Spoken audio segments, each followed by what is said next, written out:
Meditação de Feliz Sábado. Locução e redação Ricardo de Paula. Hoje com o tema Depressão e Pânico. Não espere ter para crer. Mas tu enxergas o sofrimento e a dor. Observa-os para tomá-los em tuas mãos. A vítima deles entrega-se a ti. Tu és o protetor do órfão. Salmo 10, versículo 14. Como acreditar em doenças invisíveis? Depressão, pânico, síndromes silenciosas. A falta de crença na gravidade dessas doenças invisíveis nos impossibilita de ajudar os outros e muitas vezes nos impede de descobrir os sintomas com antecedência. E de repente, acontece com a gente, e aí sim, começamos a sentir na pele o que antes desacreditávamos ou dávamos tão pouco importância. Sejamos sinceros. Você já ouviu alguém dizer fulano está com depressão ou fulano está com síndrome do pânico? E quem sabe você pensou, é doença de fresco, é doença de gente fraca, ou talvez até tenha minimizado a possibilidade dessa informação ser verdadeira. Para sabermos se alguém está com febre, temos o termômetro, que comprova, e até mesmo um toque na pele da pessoa febril pode nos ajudar a detectar se a pessoa de fato está com febre. Mas e a depressão? A síndrome do pânico? Como medir? Como comprovar? Por essa razão, desacreditamos com muita facilidade dessas doenças emocionais graves. Tão insuportável quanto a depressão é a síndrome do pânico. Um verdadeiro estado de absoluto medo, e o próprio nome já diz tudo: pânico. O cérebro é o gestor do nosso corpo.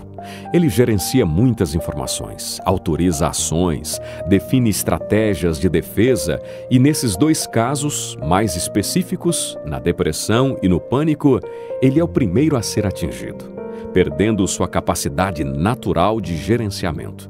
Começa então uma grande desordem emocional, onde a pessoa começa a viver situações equivocadas e tarefas tão simples se tornam grandes desafios.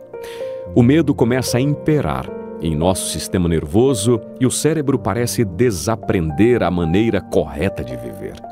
Imagine um carro sem motorista, um supermercado sem gerente, um país sem presidente. A desordem é iminente e o desastre é certo. Assim é nosso corpo diante dessas doenças emocionais invisíveis. O corpo padece sem direção, sem organização emocional, e sentimentos ruins começam a se instalar mais facilmente, iniciando um reinado em nossa mente que está temporariamente adormecida e enfraquecida. O medo se torna um gigante que assombra com muita intensidade a pessoa indefesa. Alguns têm medo de morrer, medo de cair, medo de tantas coisas, medo de gente, medo de ir, medo de vir, medo de sorrir, medo de chorar. E vale lembrar que a pessoa não está com febre, ou seja, é algo invisível, mas pode ser muito mais grave do que ter apenas um corpo febril. Eu talvez fui uma dessas pessoas que não dava tanto crédito às fobias e precisei passar por isso para acreditar. No meu caso, foi o medo de ter um infarto fulminante. Para você, pode parecer piada, mas aí que está a questão. Só sabe quem passa. Mesmo que jamais seja algo planejado, desejado, existem os gatilhos que acionam nossa fobia. E depois de acionado o gatilho, perdemos o controle e o corpo começa a apresentar suas defesas. Entramos em pânico e o resultado disso é que até hoje tomo um comprimido de oxalato de escitalopram, junto com uma cápsula de magnésio B6. Gostaria de finalizar essa meditação com 2 pontos cruciais. Primeiro, aceite ajuda médica. É preciso entender que seu corpo está vulnerável, emocionalmente desequilibrado, e um comprimidinho aqui, outro ali, bem receitado, pode lhe trazer muitos benefícios. Aceitar ajuda médica, em muitos casos, é uma atitude de herói para consigo mesmo.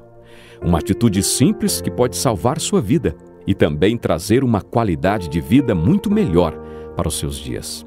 O segundo ponto é: não se esqueça jamais, como o salmista relata, abre aspas, mas tu enxergas o sofrimento e a dor, observa-os para tomá-los em tuas mãos, fecha aspas. O Senhor, o seu Deus, enxerga a tua dor invisível. Ele conhece o pânico que você sentiu ou que sente diante de tal circunstância. Ele conhece os gatilhos que armam o seu pânico. Ele sabe o que lhe trouxe a depressão e conhece o peso da sua dor e dos seus sentimentos. Ele está disposto a tomá-lo em suas mãos poderosas. E o terceiro ponto, não anunciado anteriormente, mas também muito importante é: quando o assunto for pânico, síndrome e depressão, não espere ter para crer. Seja solidário com os outros e com você também. Pense nisso e feliz sábado.